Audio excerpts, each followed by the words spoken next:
नमस्कार मित्रांनो, आपल्या यूट्यूब चॅनल अक्षय गोट फार्मिंगमध्ये तुमचं सर्वांचं स्वागत आहे.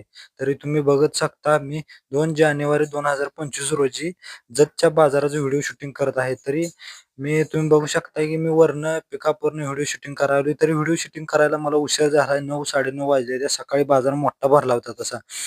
तर बघू शकता किती गाड्या येऊन जमल्या त्या की इथं बाजारला.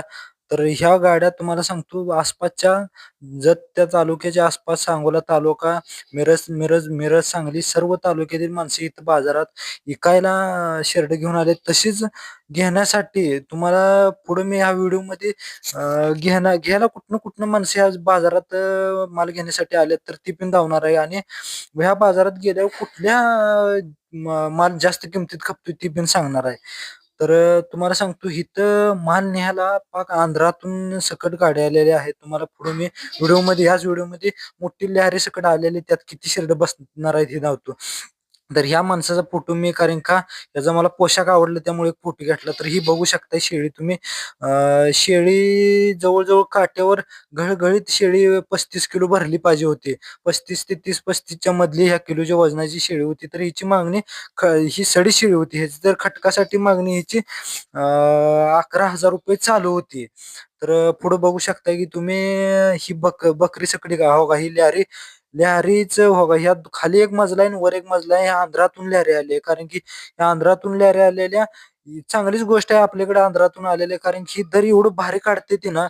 आपल्या व्यापाऱ्यांपेक्षा, मिरज सांगलीच्या व्यापाऱ्यापेक्षा ह्या आंध्रातून आलेल्या गाड्या खटकाच्या मालासाठी, म्हणजे खटीक म्हणजे कुठल्या, जे घट माल आहे शेरड, तर त्यांच्यासाठी भारी दर काढते ती. तरी बघू शकताय खाली जवळजवळ मी 700 मेंढरं आणि शेरडं बोकडं वगैरे त्यात भरलेले आहे. तसेच वरल्या पण कप्प्यात बऱ्याचपैकी माल भरलेला आहे. आणि ह्यांचा खालचा कप्पा आता पूर्ण होत आलाय, तरी ही काय करणार आहे, तर वरच्या कप्प्यात सकट माल भरणार आहे. तरी मी ह्यांच्या मालकाला विचारलं, तर खाली किती कोकरं बसतात तर बघा, बघू शकता तुम्ही. वरचा सगळं मजला उचलून त्यांनी मेंढर फेकायचे, कारण कसं होते, जो घट्ट आणि मोठा माल आहे तो खालच्या मजल्यात ढकलला जातोय, आणि जो बाबा बारीक माल आहे की चिंगरून मरील. हो, बघू शकता तुम्ही मोठी मेंढी तर हिने खाली गाठलेली आहे. कारण का, याचं कारण आहे की, कारण की जर मोठी जर बारकी जर खालच्या मजल्यात टाकली तर मरून जातील. तेव्हा पलीकडे शेळी त्याने घट्ट बघून खाली टाकली आहे. बघा ही पण आता ही माल ही खालीच टाकायला लागलाय, कारण की ही मोठं गंड माल आहे, म्हणजे घट्ट माल आहे कबराला. तर वरच्या मजल्यात तुम्ही बघू शकताय, तर ही शेळी ह्याच्या मागे एवढं गिरायक लागले खटकासाठी.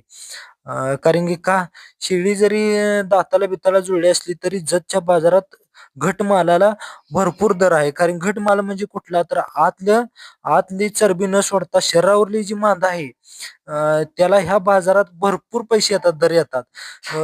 आटपाडीच्या बाजारापेक्षा, सांगोलच्या बाजारापेक्षा जत बाजार हा एक नंबर बाजार माल विकण्यासाठी. तर ज्याला घ्यायचं आहे त्याने ह्या बाजारात शक्यतो नाही आलेलं चांगलं आहे. कारण की ज्याला शेरड यायला झालेली वगैरे घ्यायचे, त्याने आटपाडीचा किंवा सांगोलचा बाजार नक्की नक्की करावा. आणि जर तुम्हाला आपली स्वतःची शेरड जर विकायची असतील, कुठली जी शेरड बाबा जास्त मांदलेली आहे, ती ज्याला गाप जात नाही, ती शेरड 5-6 हजाराला न देता तुम्ही ती शेरड नक्की जतच्या बाजारात आणा. कारण काय होते, तुम्हाला काय तरी सांगून व्यापारी घरी येऊन ते बाबा 5-6-7 हजाराला घेऊन जातोय, आणि तुम्ही पण काय करताय की बाबा शिर्डी गाप जायना म्हणून कमी किमतीने देताय. तर तसं करायचं नाही. तर काय होते, ह्या बाजारात जवळजवळ जर तुमची शेळी चांगली मांदलेली असेल, तर काट्यावर ठेवून तुम्ही आणा. 400 रुपयाच्या किलोच्या हिसाबाने ह्या बाजारात तुमची शेळी जाते. तिथं काय किलोवर घेत नाही ती. तरी कारण का, माझी स्वतःची मी शेरड तिथे इकाय नेतो. इकायची न्यायला आधी मी काय करतो, इथनं वजन करतोय आणि मग ती शेळी तिथे नेतो की बाबा, मग मला ध्यानात येते की ही कितीला शेळी द्यायची. तर 30 किलोची शेळी मी जवळजवळच्या 12,000 रुपयाला ह्या बाजारात मी सकाळी पहिल्यांदा माझी शेळी विकली, मग व्हिडिओ शूटिंग करायला लागली. 30 किलो शेळी मी 12,000 रुपयाला दिले. तर बघू शकताय की आता ही इथं विकायला शेरड येलेली कमीच येते ती. तर ह्या शेळीची ही 20,000 किंमत सांगतोय. तर आपल्या आटपाडीच्या बाजारात कसं होते, ह्याची किंमत कमी आहे. आटपाडीच्या बाजारात येलेली शेरड तुम्ही नक्की बघा, तुम्हाला तिथे कमी मिळतील. तर हो, ही गाभणी शेळ्या तुम्हाला दावतोय. अलीकडली गाभणी शेळी. तर मामाला विचारलं, तर मामानं मला सांगितली ह्याची 15,000 किंमत. तर कसं आहे, शिडी 3ऱ्या-4थ्या येत्याची शिडी होती. 3ऱ्या-4थ्या येताची होती, पण कोकरं नक्की तुम्हाला सांगतो ह्या शेळीला कोकरं 2 किंवा 3 होणार. शेळी दाताला जुळलेली होती. तेवढी ह्याची अंगावरली कातण होती ती मऊ होती शेळीची. मग वाण चांगला होता शेळी, त्यामुळे 2-3 कोकरं नक्की होता त्याला. तरी या मामानं मला 15,000 किंमत सांगितली होती. मी 12,000 पर्यंत मागितली. मी इकडे तिकडे 1,000-2,000 करून जरी दिलं असतं तरी, कारण का मी कसं करतोय, जरी व्हिडिओ करता शूटिंग करता करता जरी व्यवहार झाला तरी पण मी विकत घेतोय शेळी आणि घरी आणतोय आपल्या गोठ्यात सोडायला. तरी बघू शकता ही 15,000 मला सांगितलेली किंमत. याला मी 12 दात बघा तुम्हाला दावतो. तर दातामध्ये ही शेळी पूर्ण जुळलेली आहे. काय शिल्लक राहिलेली नाही. तरी हिचे 3 ते 4 येतं झालेले. कसे पण शेळीचे अजून ह्या 3-4 येतं होते. ती शेळी पहिले ह्या येतातच तिचे पैसे काढून जाते. जतच्या बाजारात कसा आहे, खटकाचा माल जर इकायला जर तुम्हाला आणायचा असला तर नक्की आणा.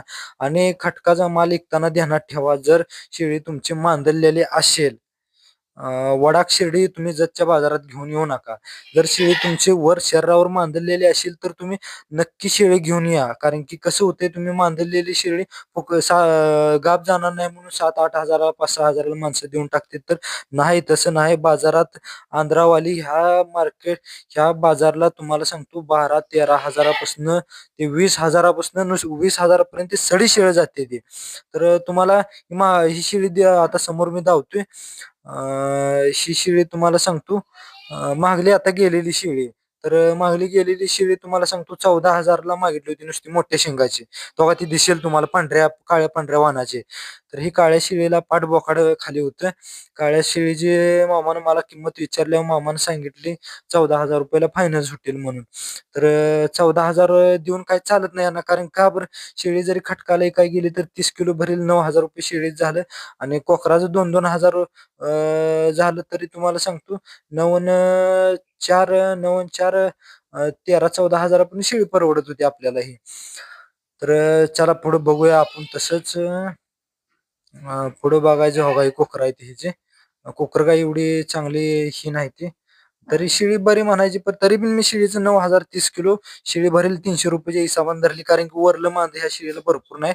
कासाचा गड्डा होता पण एवढा पण म्हणावा असा कासा नवाट आहे शेळी, परंतु असं काही मामाला सांगितल्याबद्दल नाव ठेवत नाही. चला तर आपण पुढे बघूया.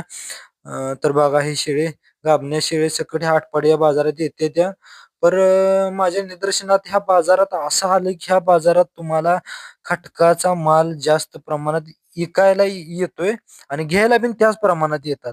तर शेरड तुम्हाला इथं काय सुटून मिळणार नाही. ती गाभणे वगैरे शेरड घ्यायची झाली तर हा बाजार तुमच्यासाठी नाही. मग यायला झालेली शेरड पाहिजे असले तर आटपाडीचा सांगोलचा बाजार तुम्ही कधीही करा. आणि ह्याच बरोबर मी माडगेळच्या बाजारलाही तुम्हाला ह्या चॅनेलवरती मी व्हिडिओ टाकणार आहे. असं नाही की मी माझ्या वैयक्तिक फायद्यासाठी बाबा ह्या चॅनेलवर टाकतो. कारण का माझी शेरड वगैरे असते विकायला, तर मी व्हिडिओ शूटिंग करतोय आणि मला पूर्ण माहिती आहे ह्या बाजारांची. बाबा ह्या बाजारात कुठला माल जातोय. तर जतचा बाजार हा खटकाच्या मालासाठी 1 नंबर बाजार आहे. भरपूर प्रमाणात इथं खटकाला माल चांगल्या दरात घेतला जातोय. आता तुम्हाला धावतोय बघा ह्या गाड्या सकट मिरज सांगलीनं घ्यायला आल्या. त्या मिरज सांगलीवाल्यापेक्षा आंध्रावाले आपल्या खटकांच्या जनावरांसाठी भरपूर दर काढतात. तर तुम्हाला बघायचं असेल तर बघा ही सगळा बाजार पटांगण आहे. बाजार पटांगण म्हणजे जरा उशीर झालेला आहे. तर बारकी कोकरं बिकरं माणसांनी विकायला आणलेली आहे ती. तर ह्या बाजारात कसं होतंय, वैयक्तिक माल पिकवणारी माणसं जास्त येत नाही. ती व्यापारी जास्त प्रमाणात येते ती आणि माल विकून जाते ती. व्यापाऱ्यांना माहित झाले की ह्या बाजारात बाबा माल जास्त येतो. जतच्या बाजारला माणसं का बरं जात नाही, तरी वाटते की माणसाला कधी न्यायचं आणायचं कधी. तर तुमच्या इथली एखादी गाडी जात असेल तर त्या गाडीतून ठेवून नक्की जतचा बाजार तुम्ही करा. तुम्हाला कळेल एकदा की बाबा खरंच आपल्याला आपण माल पिकवतोय बाबा आणि कितीला घालवायचा. आपण पिकवलेला माल कितीला घालवायचा ही तुमच्या लक्षात येईल. एकदा नक्की तुम्ही त्या बाजारला भेट द्या. त्यामुळे तुम्हाला नुसतं पिकवायचं नाही तर इकायचं पण कळेल. तुम्ही तोट्यात जाणार नाही. कसं एवढं सगळं करून आपण जर फुकाट द्यायला लागलो तर आपल्याला काय ते शेळीपालन करण्यात मजाच नाही. तुम्हाला आता ही बघू शकताय 2 बोकडे. चला पुढे तुम्हाला धावते. बोकडाची काय ती 10-10 हजारांनी किंमत मागितली होती त्यांनी. 10-10 हजार रुपये त्यांचं चालू होते. तर भुंडी शेळी बघितली जाता जाता तुम्हाला ह्याला 8 हजाराची मागणी भुंडी शेळीची झाली आहे. कारण पाळीव गिरायक होते याला. तर चला पुढे आपण शिरडा आलेलं तुम्हाला सगळं काय मी दावतो ह्या बाजार पटांगणात. मेंढर बिन त्याच प्रमाणात ह्या बाजारात येतील हवाचा मेंढर तुम्हाला दिसतील. ही मी आता ह्याच्यावर मी हात टाकून बघतोय. तुम्हाला सांगतोय हो का, ही मावशी शेळी एक पाठ होती खाली त्या शेळीला.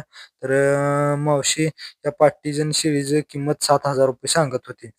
तर पाट बघू शकताय, पाट एवढी अशी मजबूत नव्हती. 7,000 फायनल होईल म्हणून ह्या मावशीने मला सांगितलं. कारण की मी व्हिडिओ शूटिंग करताना काय करतोय, तर माणसाला कळू देत नाही की बाबा त्यांचं व्हिडिओ शूटिंग चालू आहे. व त्यांना मी सांगतोय की बाबा शेळी मला पाहिजे म्हणून मी डायरेक्ट त्यांचा दर करतो. हिने पहिल्यांदा मला मावशीने 9,000 सांगितलं होतं. मी पहिल्यांदा ठोक्याला 6,000 शेळी मागितली. तर बोलत बोलत आमचा व्यवहार 7,000 पर्यंत या मावशीचं म्हणणं होतं की 7,000 द्यावा.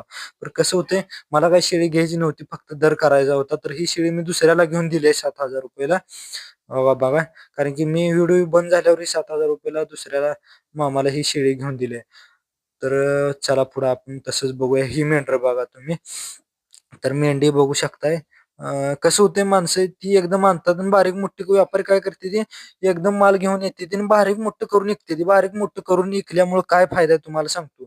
जर तुम्ही बारीक मोठी करून विकली तर मोठ्या शेळीची किंमत सांगायची सरासरी सांगताना.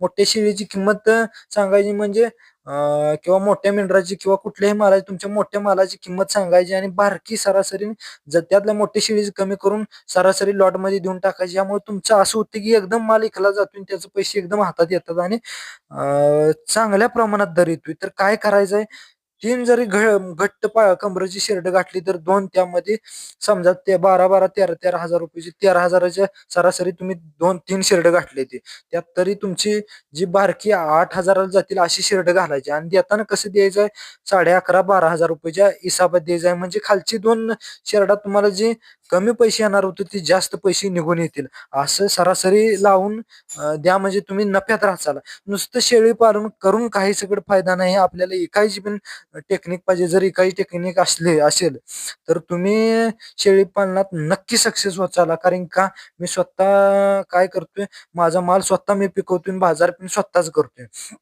तर ही बोकाड बघू शकताय. बोकाड मावशीचं बोकाड चांगलं सांभाळलंय ह्या मावशीनं. बोकाड कमीत कमी ही काट्यावर ठेवलं का 23-24 किलोच्या, 24-25 किलोच्या आसपास बोकाड भरले पाहिजे पाहिजे होते. तरी मावशी ही 10,000 रुपये किंमत सांगत होती. 10,000 किंमत सांगितली का असताना मी त्याला 7,500 रुपयाला ही बोकड मागितला. तरी मी 7,500 करून गेलो, मागल्या माणसानं 8,000 रुपये येऊन ही बोकडाचा व्यवहार बघा. ही माणसानं 8,000 व्यवहार करून घेऊन गेलाय आणि 100 रुपये मला चहा पाण्याला म्हणून त्यांनी दिले. तर शेळी बघू शकताय तुम्ही. ही शेळी चांगल्या जातीची आहे. जरी गुंडी असली तरी ही दुधाला, माझ्याकडे तुम्हाला सांगतो, एकदा मी ही शेळी अशा प्रकारची वापरली होती, म्हणजे नेलती घरात पाळायला. तर ह्या शेळीचं असं एक चांगली गोष्ट आहे की ही शेळी सकाळी जवळजवळ लिटर, सव्वा लिटर आणि संध्याकाळी अर्धा लिटरच्या वर दूध देऊ शकते. शेळीचे ह्या वैशिष्ट्य असं आहे. तर तुम्हाला शेळी बघा, ताणलेलं किती लांबवर आहे, कानाला कानाला किती लांबवर आहे. तर शेळीचे पाय उभारण्याचे, पायामध्ये उभारण्याचं अंतर, पुढल्या छातीतलं अंतर तुम्ही कासोटा बघू शकता हिचा. तर शेळीचे तर शेळी घेताना एक ध्यानात ठेवा, शेळी घेताना तुम्ही शेळीचा बांधा बघा आणि नक्की शेळीच्या अंगात पाणी किती आहे बघा. म्हणजे अंगावरले रस आहे का नसले तर कसं होतंय, अंगात पाणी नसते आणि शेरडे दूध निघून निघून खचून जातात आणि परत इकायला गाप जायला आपल्याला दमवते. तर शेळीच्या अंगावर म्हणावं तितकं पाणी नाही, कारण की चरबी असून त्यात मांद्यात जर पाणी असलं तरी ती निचरा होऊन परत शेळी दुधामध्ये ही होते. तर शेळी बघू शकता गड्ड्याला बिड्ड्याला तुम्ही. शेळीचा ढाचा एक नंबर आहे. शेळीचा ताना वगैरे ह्याचा एक नंबर. मला तर शेळी मस्त आवडली, त्यामुळे मी काय केलं, ह्याच्यावर कॅमेरा उशीर लावून धरलाय. तरी बघू शकता हवा शेळीला जरा कसं होते, कोकरी बिकरी केलेली आहे ते मोकळ्या शिर्डीची. आणि माडग्याची जसं मेंढ्या असते तसे बघा, दातालाही जुळलेले आहे. तरी माडग्याचे कसे मेंढ्या असते तसे ह्याचा नाकाचा ढाचा होता. आणि बघा, तर तुम्ही ही मामा मला 10,000 रुपये नुसते सड्या शिर्डीची किंमत सांगत होता. तरी मी ह्याला 7,000 रुपयाला शेळी मागितली होती. कसं तर शेळी वडाक असल्यामुळे, शेळीच्या अंगावर पाणी नसल्यामुळे वरलं काय माझं नव्हतं. 250 रुपयाच्या हिसाबाने मी 30 किलोचा हिसाब केला तर 7,500 रुपये होते ते. आणि जर ह्याच्यापेक्षा चांगली असली तर 300 रुपये द्यायचं. तर त्याच्यापेक्षा चांगली असली 350 द्यायचं. एकदम जिच्या बाबा कंबर आपल्या हातात बसत नाही आणि जिचं मांद भरपूर आहे आपल्याला असं वाटतं की एक नंबर शेळी आहे ती 400 रुपये किलोच्या हिशोबाने काट्यावरती ठेवून तुम्ही न्या बाजारात. आणि तुम्ही ह्यात मी सांगतो ह्यात फसणार नाही, कारण की मला जवळजवळ 4-5 वर्षाचा अनुभव आहे याचा चांगला. तर ही शेळी मी 7,500 रुपयाला मागितली, फायनल मागितली, तरी मामानं काही दिली नाही. आणि माझं कसं तर तुम्ही बघू शकता ही शेळी कशी आहे. शेळी मला शेळी फार आवडली होती, पर कसं करायचं व्यवहार त्यांचा चालू होता म्हणून मध्ये काय बोलता आलं नाही आपल्याला. शेळी ती 11,000 किंमत सांगत होता, नुसती सडी शेळी आहे. मला शेळीचा कलर बिलर मस्त वाटला होता. पण कसं आहे मुंबईची बाईन आपल्या घरी नाही काम काय काम म्हणल्यासारखं असं नेहमी परत दिसायसाठी तर शेळी आपल्या चांगली होती म्हणून न्यायचं मनात होतं. पर काय व्यवहार कायचा जुळला नाही. तर बघू शकताय तुम्ही ही आहे ती चारा दावण खाण्यासाठी शेरडांना. तर मोठ्या ह्याची दावणीची मला ते 1800 किंमत सांगत होता आणि बारक्याची 1200. तर मित्रांनो ह्या आटपाडीच्या बाजारात 800 रुपयाला 900 रुपयाला ही बारकी मिळते. ते तुम्ही इथं घ्या, जतमध्ये घ्या किंवा इकडे तिकडे करून किंवा आटपाडी बाजारात घ्या तुम्हाला. आणि मोठी घेतली तरी तुम्हाला ती ते 1800 सांगत होता, तरी 1300-1400 पर्यंत घ्या जावा. आणि आपल्या चॅनेलवरती तुम्ही एवढी माहिती बघितल्याबद्दल धन्यवाद. पुढला व्हिडिओमध्ये आपण दुसऱ्या माडग्यावर बघूया.